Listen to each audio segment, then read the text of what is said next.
Hello everybody. Welcome back for another video. Hope you're all doing well and that you're all having a fantastic day. Ledger has been able to restock some of their devices because a lot of them were sold out because they are extremely popular. They have brand new touchscreen devices, the Ledger Flex and the Ledger Stax, that is STAX, as well as a wide range of Ledger Nanos in a multitude of different colors, and it's price friendly for everyone. Ledger also now has a gift card, now available to buy, gift, and use on all of their products on their website. A lot of things are sold out because Ledger is extremely popular and things do sell out quite fast. However, if I can get to it, wait for it. There we go. Ledger is having a 10% off sale on their Ledger Family Pack, their Ledger Family Pack S Plus, as well as their Ledger Backup Pack as well. While I do not work for Ledger, I am an affiliate, and I do have an affiliate link in the description below for those of you looking to secure and keep your cryptocurrency safe over the course of this bull market. And without any further ado, let's jump right into it. This one is a bit of a rabbit hole. Like this one took me a while to actually figure out. At the time of me making this video, there's been an enormous amount of discussion surrounding Bitcoin and cryptocurrency adoption.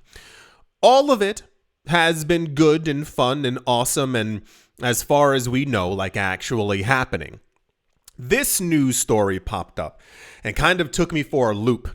And I actually, and this isn't a joke, I had to dig around for about a good 10 to 15 minutes to actually figure out what was actually happening. So, currently what we know, there are expected to be, over the course of this year, now more than 30 places.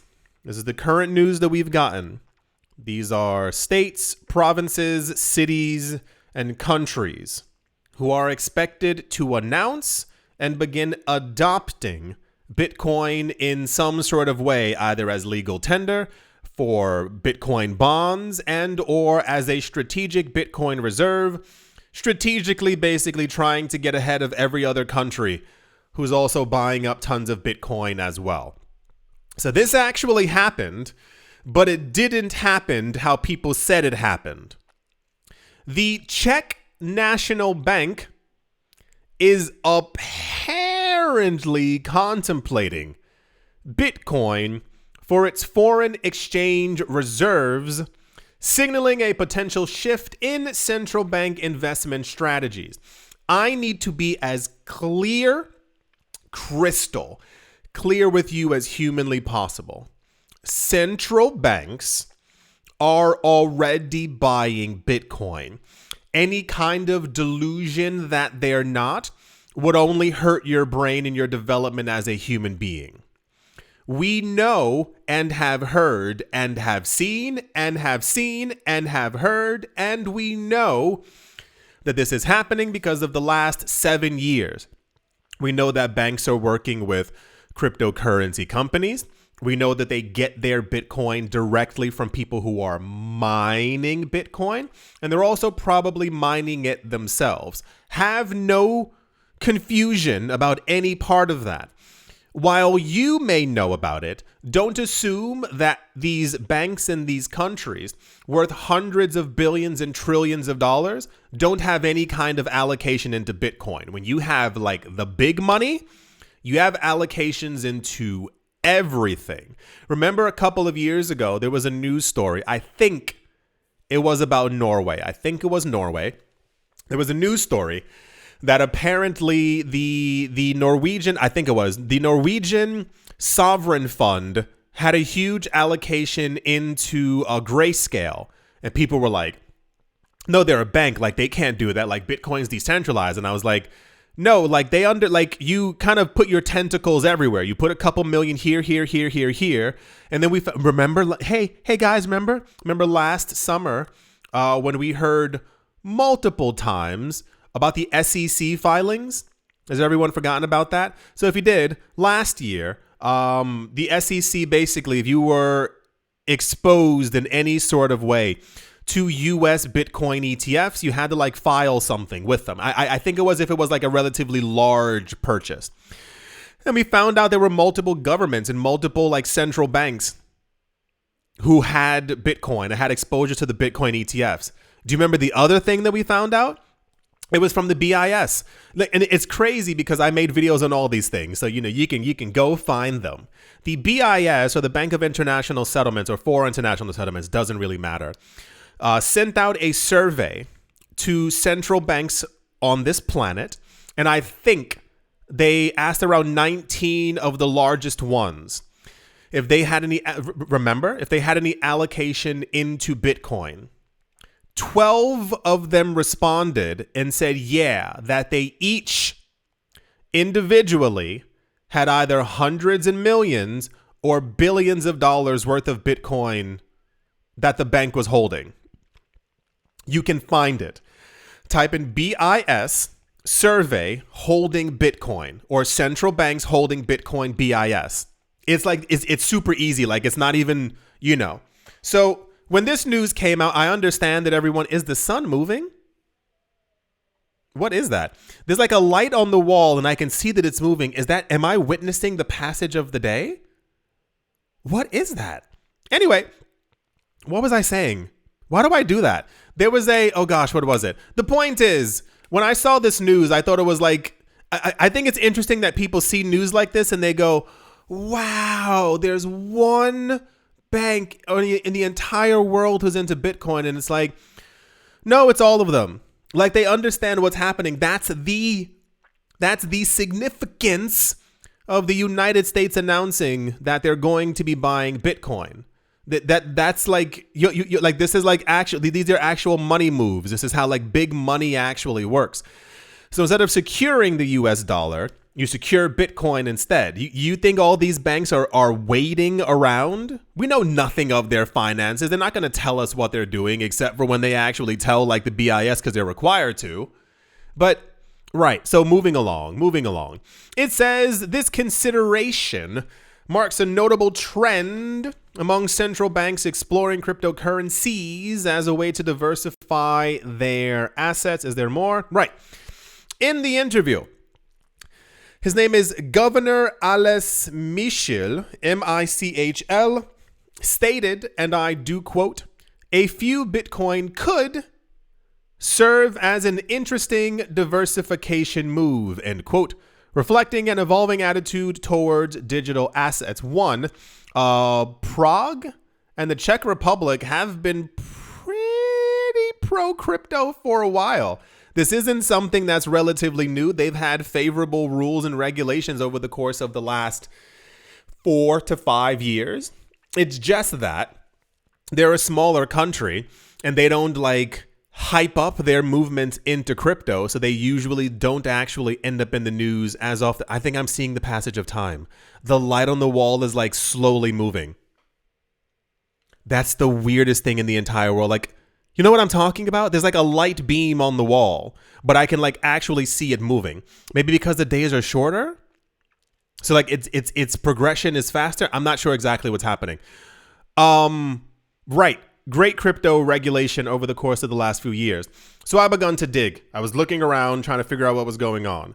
This is from the website of the Czech National Bank. This is from the central bank's website in the Czech Republic. They have an article back from 2017, 2017, and the name of the article is "Don't Be Afraid of Bitcoin." Right, that was the first thing that popped up, and I was like, huh. But I mean, I feel like we should have also known about this one as well, because if you missed it, we have known and have heard and have seen that institutions and banks and rich people have been buying up Bitcoin since 2014. I don't know why 2014, but that's constantly been the year that we've been told. explicitly since 2014. So it makes sense that in the middle of 2017, this is the 31st of July, 2017, that we would have seen something like this actually going on. Then, for those of you who also missed it, we had news a couple of weeks ago.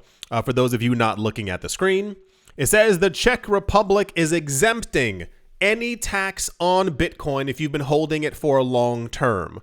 A few countries have laws that say if you hold on to your Bitcoin for longer than X amount of time, it ends up being tax-free if you sell it. The Czech Republic said that if you hold on to and have been holding on to your Bitcoin for the course of 3 years and then you sell it afterwards, then you're also paying no taxes on it as well. That's a gigantic thing. It's longer, obviously, than the 1 year, but 3 years goes by pretty fast if you're holding for the long term. There are a lot of, if you want another, hint, there are a lot of ways when you hear these things like how do rich people pay so little taxes? It's that. Nearly every country has something. If you are holding assets and you hold it for over a year, your tax rate usually plummets. It goes from 35% to 10% or to 15%. In many places, it'll go from 30% to 10% to 0%. It's just about holding on to assets. Look up the countries. There are a couple of countries where if you buy real estate and you hold it for 10 years and after you sell it at a huge profit, you pay 0% taxes on it. Zero. You are tax exempt from it. So when I tell you, I think we need more normal people who have assets. It's that. Look at the taxation rate for people who work in your country, who go to work 9 to 5, and look up the taxation rate for people who are holding assets or who sell after long term. It's quite ridiculous. Usually some places will have a 32, 37, 42, 48% taxation rate if you work your butt off. But if you have stocks and you receive dividends from them, your tax rate is probably 25%, maybe 20%, maybe even 16%. It's a really big thing. This is how the rich get richer. They pay less taxes. Their assets continue to move up in price. They use the money that they got from the other assets to buy more assets. And this is how you create generational wealth. So yeah, they announced the 3-year rule to pay 0 taxes on your Bitcoin. Like I said, they've always been relatively crypto friendly. This isn't something brand new. However, I do attribute a lot of this to a lot of new people getting into the cryptocurrency space who didn't hear this news before. If you didn't hear it, if it's brand new to you, it must be spectacular and brand new. But it's been happening for some time. I found the original source of the actual article. It came from Cointelegraph. And basically what happened is there was a discussion. There was a panel on TV where he was discussing monetary moves over the course of 2025. He stated, and this is what every other article left out, they've looked into Bitcoin and it's something they might consider in the future, but they are currently not planning on looking at Bitcoin in that sort of way. To sum it up, it says CNB is now not considering buying crypto assets for its reserves. However, Governor Michel did not rule out further future debate on this topic. I feel like they already have some, if we can be honest, and I mean really, really honest. I would assume that most countries probably have $500,000, maybe $3, $4, $5 million into Bitcoin. I think the majority of countries don't have billions, but I think a lot of them over the course of many years have small allocations that they're holding in some form or fashion. This will probably eventually happen if we definitely hear that the US this year is going to be buying Bitcoin. There's no stopping that train then. Every other country will have to announce that they're doing the exact same thing. And then I found the original article on the actual website for the central bank, and I tried to translate it into English up here, but when you change it into English, it sends you to like another page with other articles. So I had to use the web browser to actually translate it into English. That's why some of the stuff looks a little not Englishy.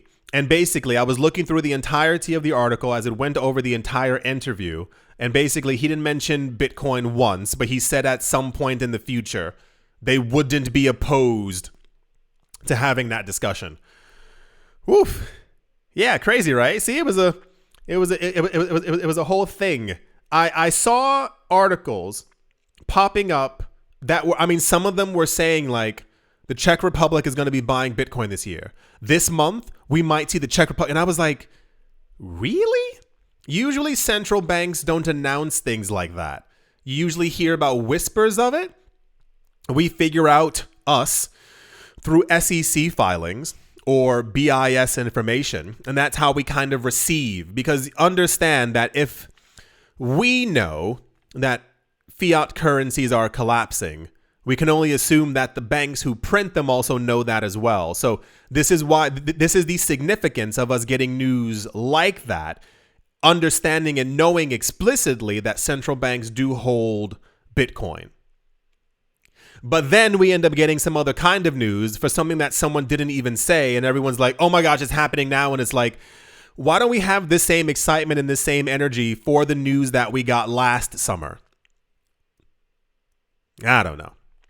That's the Czech Republic National Bank is talking about crypto, might at some point buy crypto, but right now is not going to be buying crypto.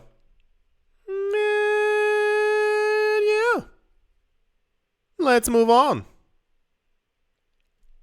Also, this was extremely popular news if you somehow managed to miss it. XRP news is all the rage once again. We've had consecutive days, multiple weeks of discussions about where XRP is going. Analysts are talking about that within the next 6 weeks, that's not a fake number, 6 weeks, that XRP's price might be $9. We're talking about that by summertime, XRP might be $24. I mean, really all the rage. They're going public.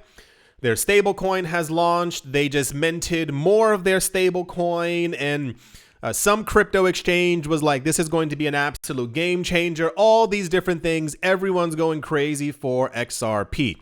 So obviously this news story came out. I saw it a bunch of places and I was like, oh yeah, I forgot a lot of people weren't here years ago. Do any of you remember what happened to XRP in 2017 and also why it happened in 2017? Anybody? A recent survey shows that while Bitcoin remains the most preferred crypto, how bougie, among South Korean investors, XRP has surpassed Ethereum in terms of popularity. Bitcoin remains the favorite crypto among South Korean investors, while XRP has surpassed Ether in popularity, according to a survey conducted by Korean news outlet News One. Yeah, people keep forgetting about this. XRP went from half of a penny to a penny to 10 cents to $2 to almost $4 in about 10 months, 11 months. A large portion of that came from Japan and South Korea. The discussion years ago, for those of you who weren't here, was how could that be possible? How do they know about blah, blah, blah? Some people tend to have a very US-centric mindset and don't really understand that other places in the world also invest. Around 2015, 2016, 2017, there was a massive surge in the amount of people in China who began to invest in Bitcoin. And there were tons of articles. People were so confused, but how could they do this? It doesn't make any sense. It's attributed to, at least historically, that a lot of Asia kind of skipped over the check and debit credit card kind of phase of finance.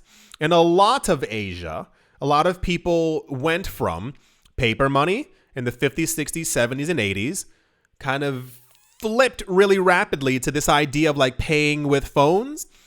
And this is where a lot of it actually ends up happening. So if you look at old articles discussing why so many people in Asia are really into investing and why a lot of them prefer to invest digitally and also pay digitally, is because they once again skipped over the rest of the world actually using checks and using like plastic cards. Of course, people still use cards in these countries, but the idea is that they kind of have lived in a digital world for a lot longer than the rest of the world, so they're more attuned to it. So when actually looking for investments, the idea of something digital and digital scarcity made complete sense in their minds when the rest of the world kind of had to get used to it. For those of you who also don't know, and I say this to people specifically in the US, you know that the rest of the world doesn't use checks anymore, right? Is like kind of just the US. Isn't that weird to think about? It's like really, like look it up. It's I have a whole long story which I won't tell you, but it's mainly the US using checks, and it's like kind of weird because the rest of the world hasn't used them since like the early 90s. So, South Korea and Japan more or less kind of controlled the cryptocurrency market back in 2017. That's where you get that term, the kimchi premium. I don't know who started it, but it's what people say. It's like there's not a lot of Bitcoin. And crypto exchanges, the way that they're regulated, the way that they're regulated in parts of Asia, a lot of different places, is that like their crypto exchanges can only like deal with certain coins. So many of these exchanges don't have 900 coins. They tend to, years ago, they had like 3. And now that some of them have like maybe 10, like it's like really, really, really regulated. So when these crypto exchanges are trying to get people to, you know, hey, we have Bitcoin over here, the Bitcoin and XRP dries up really fast because these things are finite and you can't print them infinitely, like that kind of thing. So there's always like a premium on the actual price of what's going on. Back in 2017 and 2018, we had a lot of news about Ripple partnering with a lot of Asian banks. And this is why I say like this like US centric kind of thing. A lot of people, when XRP surged recently in price, or even before when it was getting a lot of attention the last couple of years, I saw the comments and I saw people on Twitter, because they live in this kind of bubble where they couldn't understand why XRP was so popular. Because if you paid attention, we were getting a lot of news that around 2019, 2020, Ripple basically expanded. And they moved into Europe. They moved into many parts of Asia. They moved into India. They moved around the world to different other places, and they began to partner with a lot of these central banks. This is why we heard that Ripple is partnered with a dozen central banks. When we heard that they're going to be using the XRP blockchain to put their central bank digital currencies and stable coins on top of it, that's why it made big news. Because when the entire lawsuit thing happened with them and the SEC, I remember I said it in a video. I was like, go somewhere else. Like, you don't have to stay here. Like, there are other places you can go. I don't know if someone listened to me, but they did it and they found great success.